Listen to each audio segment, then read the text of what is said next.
We invite you now to take your Bibles, please, and turn to Luke chapter 6. Luke chapter 6.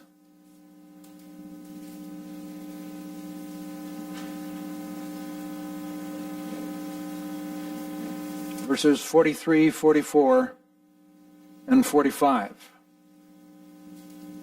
For there is no good tree which produces bad fruit, nor on the other hand a bad tree which produces good fruit. For each tree is known by its own fruit. For men do not gather figs from thorns, nor do they pick grapes from a briar bush. The good man out of the good treasure of his heart brings forth what is good, and the evil man out of the evil treasure brings forth what is evil. For his mouth speaks from that which fills his heart. I've entitled this message, Lessons That the Fruit Trees Teach. It goes back to an experience that I had, many years ago now. There was a man in our church there in the Upland area, and he had lived in Glendora all of his life. He lived there when that was a citrus-producing area. And in his young days, he did a lot of pruning the orchards and picking the fruit off of the trees. And he tells the story that one day he found this huge orange at the back of the orchard. Somehow somebody had forgotten to pluck it. So he did. And he just peeled a little bit of it. And he started squeezing it to get the juice out of it. And all of a sudden he began to dance just a little bit, and his eyes got a twinkle, and he said, "Pastor, you know what?" He said, "That orange was on the tree so long, it tasted like champagne." And then he kind of drew himself up, and I think he just was reminded of who he was talking to, the preacher. Confession is always good for the soul, but boy, is it rough on the reputation. And so then he went on to tell me how much he was a moderate man. And I thought, well, how about that? This man learned the lesson of moderation in all things at the back of the orange orchard of all places. And so after some 40 years, I was able to use that illustration for a message. So we look today at the lessons that the fruit trees teach us. And we need to know who we are. And the fruit trees teach us that. As we carry on with this notion of self-examination. And we need to know what we ought to be, or who we ought to be. We need to know how to become what we ought to be, or who.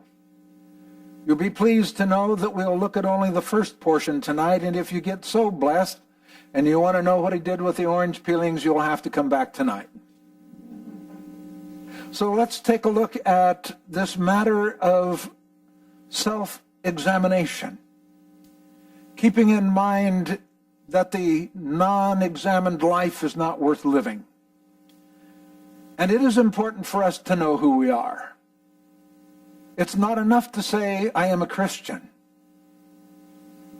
It's only enough to say, I know what it means to be a Christian, and I know that I am conformed. So let us know who we are. But let us also be certain that it is important to know that we can know who we are. From time to time, you run across people, and maybe you've been in that dilemma where you've said, sometimes I don't even know who I am. And while on occasion that is said with tongue-in-cheek, how tragic it is when it is stated seriously. And what it is at rock bottom is this: the conduct always follows the contemplation. We are the sum total of our thoughts. And our thoughts will establish our worth in the end. And thirdly, to know who we are, we do need to look at our conduct.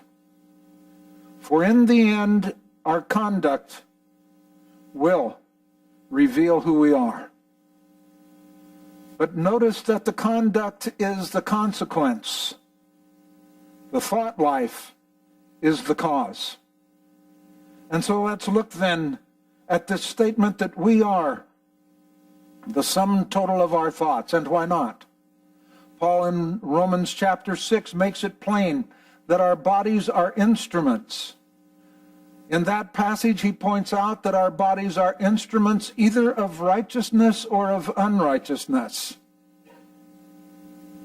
The causes lie elsewhere. The causes lie deep in our souls. They're in our hearts. Do not eat the bread of a selfish man, or desire his delicacies. For as he thinks within himself, so he is. And he says to you, eat and drink, but his heart is not with you. Notice that there is a basic principle that underlies the understanding of the selfish man here. As the man thinks in his heart, so is he. We are the sum total of our thoughts, not our passing thoughts, not the ones that may show up and go, but the ones that we harbor, the ones that we value, the ones that give to us comfort and consolation, the ones that give to us joy, the ones that give to us incentive for living. These are the ones. The thoughts which form our attitudes, the thoughts which form our standards of conduct. These are the ones that make us who we are. I can remember growing up being told, don't do this, don't do that. But there finally comes a time when we ask why. And the answer will always stand incomplete until we come to the point where we understand that they represent the core values of who we are. Therefore, it should behoove us to say, don't do this, don't do that, because, and have it go back to the core values of our thought life. For in the end, our thoughts do, in fact, establish our worth. For there is no good tree which produces bad fruit, nor on the other hand a bad tree which produces good fruit. For each tree is known by its own fruit. For men do not gather figs from thorns, nor do they pick grapes from a briar bush. Notice that as each tree is known by its own fruit. In this context, each of us will be known by our conduct. For each tree is known by its own fruit.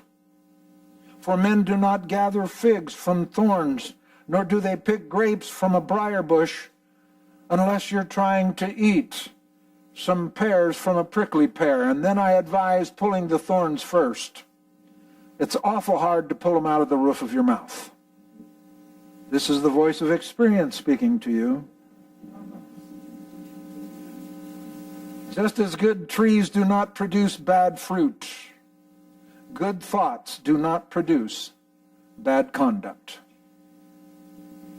The reverse is true.